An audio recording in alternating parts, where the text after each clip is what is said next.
So what I'm going to do right now is I'm going to crunch 1,400 years of Islamic history in 5 minutes and make it as exciting as I can possibly make it. Because I hated history when I was a little girl. At this age, I appreciate history. And now I understand why they say those who don't learn from history are doomed to repeat it. In order for you to understand why Western civilization is very different than the Islamic world, you need to understand the history of Islam. When Prophet Muhammad supposedly revealed his revelation from the angel Gabriel that he is supposed to be the last of the prophets in the early 600s, he started preaching in his own city, Mecca. He tried to recruit friends and followers to be able to spread his religion. And he tried for 12 years and failed. And after 12 years, he was only able to recruit his immediate family and friends. So he decided, if I go to Medina, which was the Jewish hub of Arabia, the business hub where the Jews lived, if I go there and preach my religion to them, if they accept me, that will buy me respect and stature between my own people, and they will accept me. So Prophet Muhammad started borrowing a lot from the Old Testament to make his religion more palpable to the Jews, to make it a lot similar. This is why you see a lot of similarities between Judaism and Islam. For example, Jews don't eat pigs, Muslims don't eat pigs. Jews pray a few times a day, Muslims pray a few times a day. Jews fast on Yom Kippur, Muslims fast on Ramadan. And this is why you started seeing a lot of good writing in the beginning of the Quran when Prophet Muhammad was saying all the good things about the people of the book. He took his message and went to Medina trying to recruit the Jews, talking about the people of the book, talking about how similar the two religions are. When they refused to accept him and follow him as the last of the prophet, that's when he turned against them and started killing them and started expelling them. That's when Islam went from a spiritual movement for the first 12 years of Islam into a political movement cloaked in religion after the year of the Hijrah, after Muhammad went to Medina and the Jews did not accept him. He became a military warrior and declared war on them and started expelling them. Jews and Christians became dhimmi, or second-class citizens. They were only allowed to stay alive and not be killed only by paying the jizya, or the protection tax. So they had a choice: convert to Islam, or if you want to stay alive, you have to pay the jizya or protection tax, living as dhimmi in the Islamic nation. Christians and Jews could not ring church bells. Jews could not blow the shofar. Christians could not ring church bells. They could not pray publicly. Christians and Jews could not gather together and build new churches or new temples. And the way they paid the jizya, or the protection tax, was in a monthly ceremony where they would get together downtown and the Jew would kneel on his knee and hand his goods to the mullah, who would take the goods as the price for buying the protection. And in many areas, Jews and Christians were given necklaces to wear as a receipt that they paid their jizya, or their protection tax. Jews considered najis under Islam. Najis is bodily fluid. Najis is garbage. Najis is dogs. Najis is dirty. So Christians and Jews were treated as second-class citizens. Islam continued to grow. As Islam grew, more people became dhimmi, or second-class citizens. Jews and Christians were given identifiable clothing. The yellow star, which was given to the Jews, that most people think is a German invention. It was actually an Islamic invention in the 9th century in Iraq by the second Khalif al-Mutawakkil of Iraq, who invented the yellow star for the Jews to be identified as they walked down the street. Because Jews were considered najis, if a Muslim man or a Jew walked on the same side of the street, the Jew had to cross the other side so the Muslim man can walk, so he's not dirtied by the filth of the Jew. Christians were given the zunnar, the belt, which most of you men are wearing right now. That was an Islamic invention for the Christians. Islam continued to grow. They went all the way to Jerusalem. They conquered Jerusalem. Christians couldn't ring their church bells in Jerusalem. The Pope in Rome in 1090 told the Christians, how could you sit idly by and allow your brethren to suffer like this in the Holy Land? You need to go liberate the Christians. You need to go help the Christians. That's why the Crusaders were launched. The Crusaders were not launched because they just felt like waking up in the morning and going and converting a bunch of Muslims or beheading them. The Crusaders were launched to liberate Jerusalem. And they were able to liberate Jerusalem for less than 100 years before Salah ad-Din al-Ayyubi, Saladin, took it back, and Jerusalem remained under Islamic control until 1967, when the State of Israel liberated Jerusalem, where Christians, Jews, and Muslims could pray under the same sky.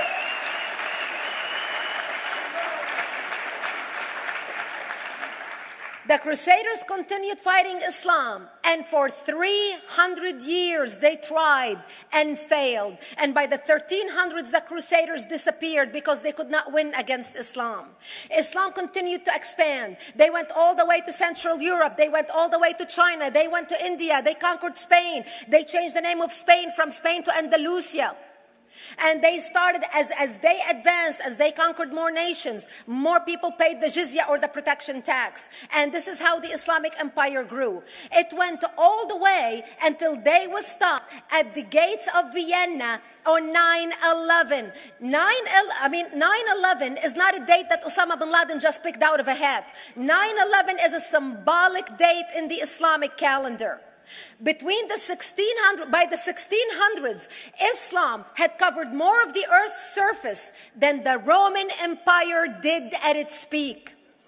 Between the 1600s and the 1800s, the Europeans were experiencing the European Industrial Revolution, where the Europeans were able to invent products on factory lines, where they are able to make money and sell products, which gave them the money to build a strong army in order to fight the Muslims. And that's how they were able to stop them at the gates of Vienna on 9/11. The Europeans started the pushback against Islam. They pushed them out of Europe. They pushed them out of all the way to the Middle East and North Africa. By 1924, the Islamic Empire ended. In 1924, the Islamic Caliphate ended in Turkey by President Ataturk, who was a secularist. He ended the Islamic Empire, and he gave women rights to vote. He gave women a right to an education, a right to work, a right to choose a husband. He forbid women from wearing the hijab. He forbid men from wearing the beard. The Muslims hate him so much that they consider him a Jewish agent, because they believe that his mother in her bloodline was Jewish, and that was the influence on Ataturk. By the time the Islamic Empire, or the Islamic Caliphate, or the Islamic State ended in 1924, the Islamic Caliphate had existed for 1400 years, and it ended less than 100 years ago. By the time the Islamic Caliphate ended in 1924, 270 million people around the world were killed by Islam. 270 million. And we didn't have weapons of mass destruction, and there was nuclear weapons. All of these people were killed, butchered by the sword. The people in the world, less than 100 years ago, how many people knew this history? Please raise your hand. We in America have failed to educate our children about history. We in America failed to educate our population about history. Our children in high school, you take any 17, 16-year-old kid, 18-year-old kid, and ask them about World War II. They can't even tell you what happened in World War II. For them, it's ancient history, and we still have our World War II veteran walking among us. That's how little we know of history. Islam ended in 1924, the Caliphate. People thought the Caliphate will never be resurrected. The Caliphate will never come back. But two things happened in the Middle East in the last century that made the Islamists be able to resurrect the Caliphate. Number one is the discovery of oil in Saudi Arabia, which we were able to discover and were stupid enough to allow them to nationalize it. And the number two that happened was Ayatollah Khomeini coming to power in 1979. That gave the Islamists the money and also the spiritual covering in order to explode on the world stage. And people say, oh, well, the Wahhabis exported their Wahhabi radical religion.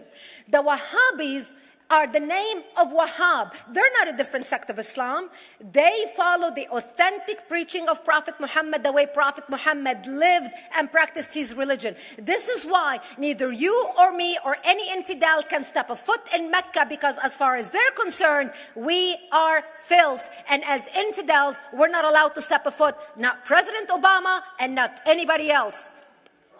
As a matter of fact, Al-Qaeda used to use Saudi Arabia and its success as an excuse to recruit members, as the example to show them how Allah has blessed Saudi Arabia because of the way they adhere to the tenets of Islam.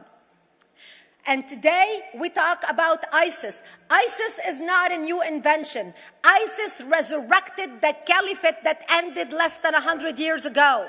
Except we are too ignorant and too uninformed to understand what ISIS is doing and why ISIS is succeeding.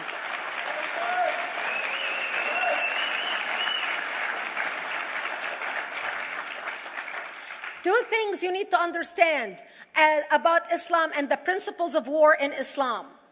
One is the law of taqiyya, which means lying and deception.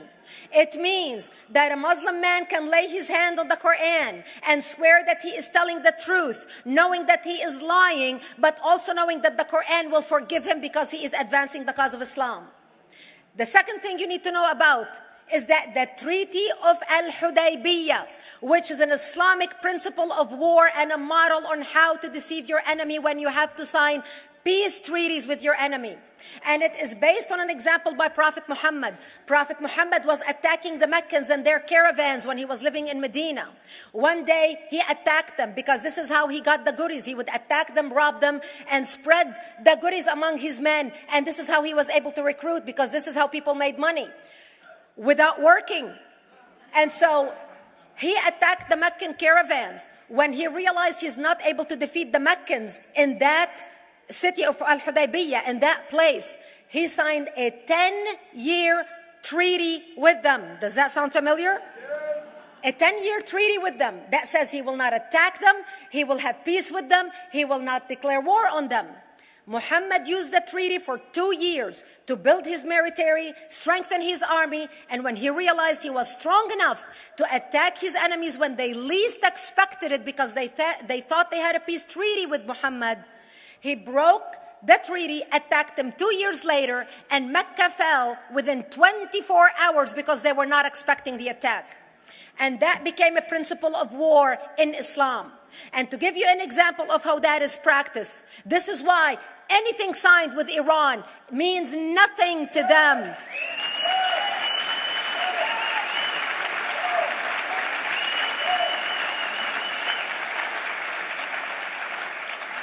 And to give you an example of how this law has been put to use in recent history, Yasser Arafat, who's not an Islamist, but he is a Muslim, met with the Israelis and signed the Oslo Accord in 1993. Remember all the handshaking at the lawn of the White House?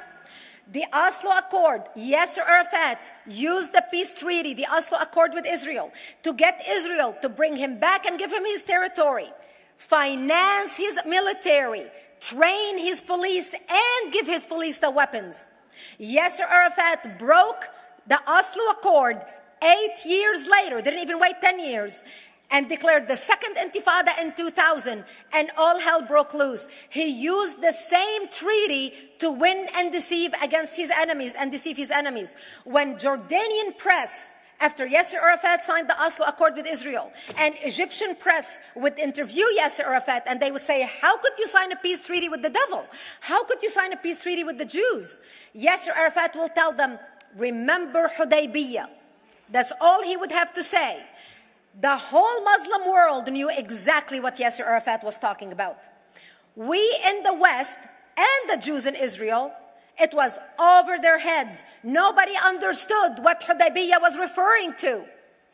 And this is the type of deception that we are dealing with. So when Iran signs a peace treaty with the United States for 10 years, they are using us as useful idiots, as gullible, ignorant people who are signing a peace treaty with the devil in order for Iran to continue her thing.